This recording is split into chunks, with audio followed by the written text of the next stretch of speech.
बिस्मिल्लाहिर्रहमानिर्रहीम। अस्सलाम वालेकुम। फर्स्ट ईयर स्टूडेंट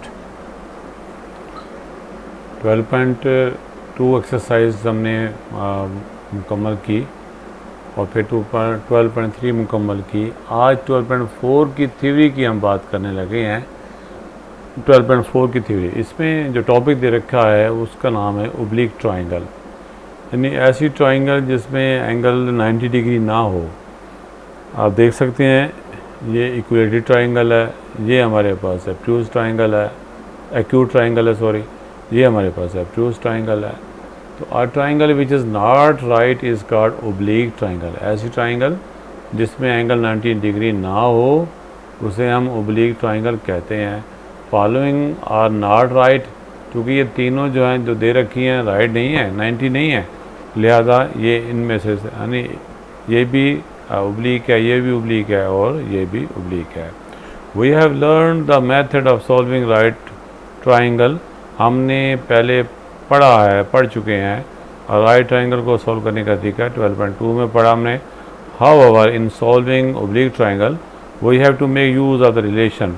अब हम इसको ओब्लिक ट्राइंगल को सॉल्व करना हो तो हमने इनका ABC और एंगल के दरमियान में रिलेशन जो है इसको हमने इस्तेमाल में लेके आना है, जिसको कहते हैं हमारे पास लॉ ऑफ कोसाइन, जिसके तहत हमने बात करनी है law of cosine, law of sine and law of tangent. तो let's discover these laws one by one before solving oblique triangle. Solve करने से पहले हमने अपने इनको डिस्कस करेंगे। हमारे पास लॉ ऑफ कोसाइन को बात करने लगे हैं। अब सबसे पहले इसकी बात ज़रा सुनिएगा। ये एक हमारे पास प्लेन दे रखा है, ये हमारा एक्स एक्सिस है, ये हमारा वाई एक्सिस है, ये हमारा स्टैंडर्ड पोजीशन है। हमने कोई ए वर्टिसेस यहाँ पे लिया और बी वर्टिसेस हमने यहाँ पे लिया, सी हमने यहाँ पे लिया।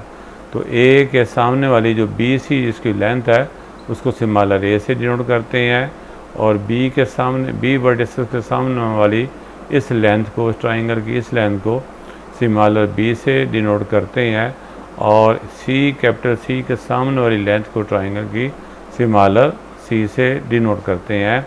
ये लेंथ कुछ भी हो सकती है, ये भी, तो इसका नाम ABC रखा हुआ है।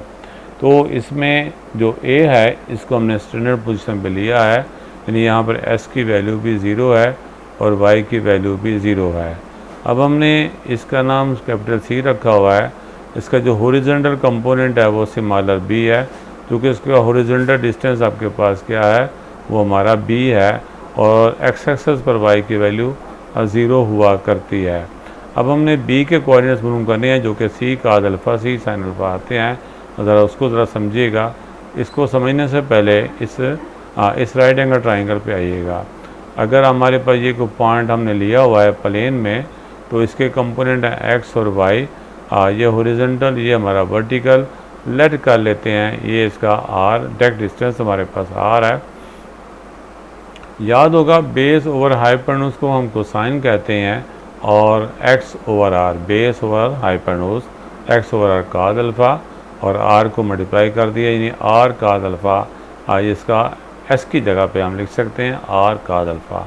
इसी के से परपेंडिकुलर और हाइपोटेन्यूज हम इसको लिख सकते हैं sin alpha, y is equal to r sin alpha लिख सकते हैं।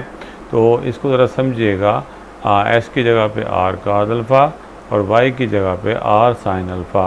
आपके पास यानी आपके पास जो 90 डिग्री के सामने वाली जो साइड होती है वो हमारा हाइपोटेन्यूज होती है।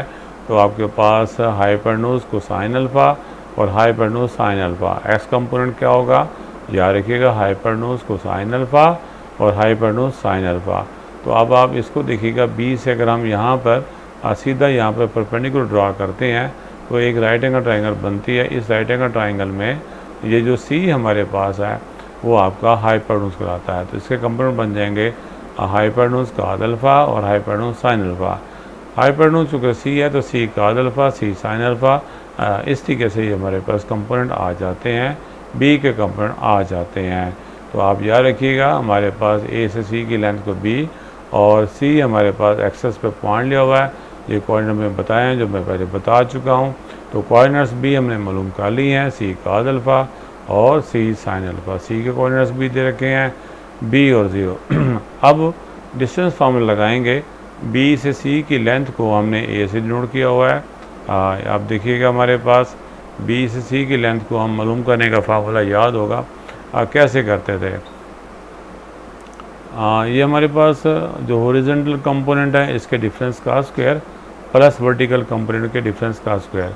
हॉरिजॉन्टल कंपोनेंट सी का अल्फ़ा है यहाँ पर, और यहाँ पर बी है, तो सी का अल्फ़ा माइनस बी का स्क्वायर, और आपके पास यहाँ पर सी साइन अल्फ़ा माइनस 0 का स्क्वायर आ जाएगा।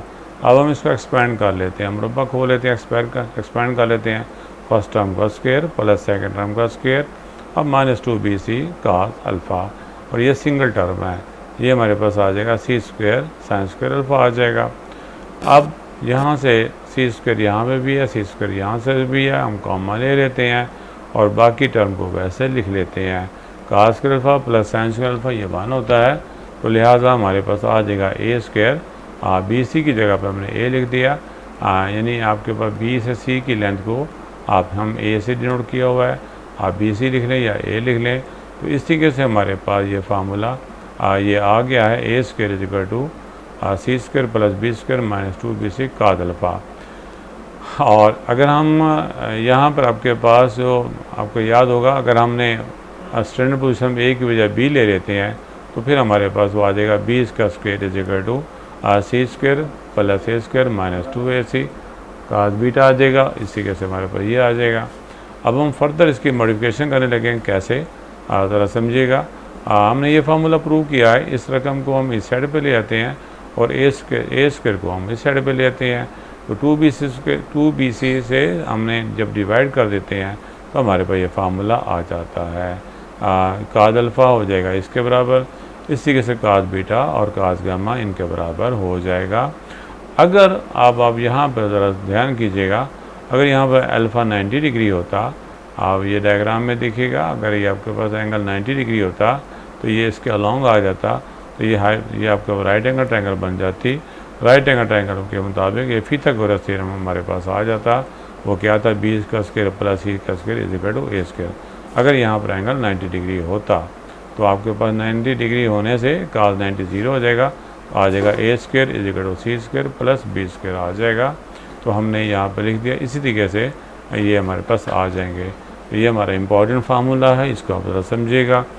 अब इसी तरीके से लॉ ऑफ साइन हम बात करने लगे हैं। लॉ ऑफ साइन में हमने ऐसा किया है कि आपके पास यहाँ पे आपके पास पहले हमने ए पर स्टैंडर्ड पोजीशन माना, फिर हमने इसको शिफ्ट करके हमने सी पे चेंज कर दिया है। थोड़ा सा इसको थोड़ा सा आगे बढ़ा के बात हो रही है। इसमें देखिएगा, left side A C of the triangle A B C B along the positive direction of the axis, A C along axis है, पॉजिटिव डायरेक्शन में है, ए हमारा एट ओरिजिन पे है, और आपके पास बी ए सी यानी सी ए बी हमारे पास एंगल बन रहा है।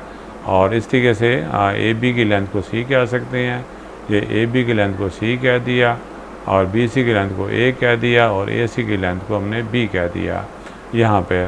तो अब यहाँ पर if the origin is shifted to C, अगर हम इसको ओरिजिन को शिफ्ट कर देते हैं तो फिर हमारे पास वो एंगल हमारे पास जो हमें चाहिए है, ये आपके पास बन जाएगा 180 माइनस गैमा, जो कि ये गैमा है। तो हमें पॉजिटिव से हमें एंगल चाहिए, पॉजिटिव एक्सेस से, तो यहाँ से हमने एंगल हमें चाहिए होगा, तो 180 माइनस गैमा आ जाएगा। तो अब आप इसका जो कंपोनेंट है वो इसके लिहाज से अगर हम राइट एंगल ट्रायंगल ड्रा करें तो सी cos अल्फ़ा सी साइन अल्फ़ा, अगर हम इसके लिहाज से ड्रा करते हैं तो हम आ जाएगा ये आपके पास ए cos 180 माइनस गैमा, और इस ए की बेस पर ए साइन 180 माइनस गैमा। चूँकि अगर हम यहाँ से परपेंडिकुलर ड्रा करते हैं तो आपके पास ये आपका हाइपोटेन्यूज बन जाएगा, ए इसका नाम होगा, तो क्या बन जाएगा, A sine 180 minus gamma, sorry component जो हॉरिजॉन्टल कंपोनेंट है वो आपका ए cos 180 माइनस गैमा और ए साइन 180 माइनस गैमा। ये आपको दो बातें समझनी होंगी। अगर हम इसके लिहाज से देखते हैं तो सी cos अल्फ़ा सी साइन अल्फ़ा, अगर हम इसके लिहाज से देखते हैं तो ए cos 180 माइनस गैमा और ए साइन 180 माइनस गैमा। तो ये बात आपको समझ आ गई होगी। अब ज़रा देखिएगा, अगर हम इस पॉइंट यहाँ से इस पॉइंट को हम देखते हैं, इसका जो वर्टिकल कंपोनेंट है, और अगर हम इस पॉइंट से देखते हैं इसका वर्टिकल कंपोनेंट सेम होगा। यहाँ से इसकी हाइट देखते हैं, वो भी इसी के इक्वल आएगी। अगर हम यहाँ से हाइट देखते हैं तो वो भी हमारे पास सेम आती है। तो इसकी जो वर्टिकल कंपोनेंट है इसका इस पॉइंट के लिहाज से और इस पॉइंट के लिहाज से जो वर्टिकल कंपोनेंट होगा वो सेम हो जाएगा। तो आपके पास इसका जो वर्टिकल कंपोनेंट है वो सी साइन अल्फ़ा है, और इसका जो वर्टिकल कंपोनेंट है आपके पास वो आपके पास ए साइन 180 माइनस गामा है। क्या हो जाएगा? ए साइन 180 माइनस गामा आपस में सेम हो जाएंगे। चूँकि ये 90 का इवन मल्टीपल्स है तो हम इसको लिख सकते हैं हमारे पास ए साइन गामा, जो कि आपके पास 90 का इवन मल्टीपल्स है, सेकंड क्वाड्रेंट में है, इसलिए पॉजिटिव में रहेगा। आप अगले स्टेप में जाएंगे, हम ए के नीचे साइन अल्फ़ा डिवाइड कर देते हैं और सी के नीचे साइन गामा डिवाइड कर देते हैं। इसी तरीके से अगर हम जो है अलॉन्ग हम ए भी ले लेते हैं तो उससे हमारे पास ये प्रूव हो जाता है।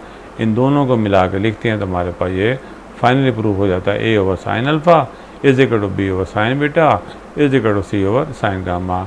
ये दो प्रूफ हमने आज डिस्कस किए हैं, आज समझने वाले हैं। इंशाअल्लाह ताला हम कल बात करेंगे। थैंक्स।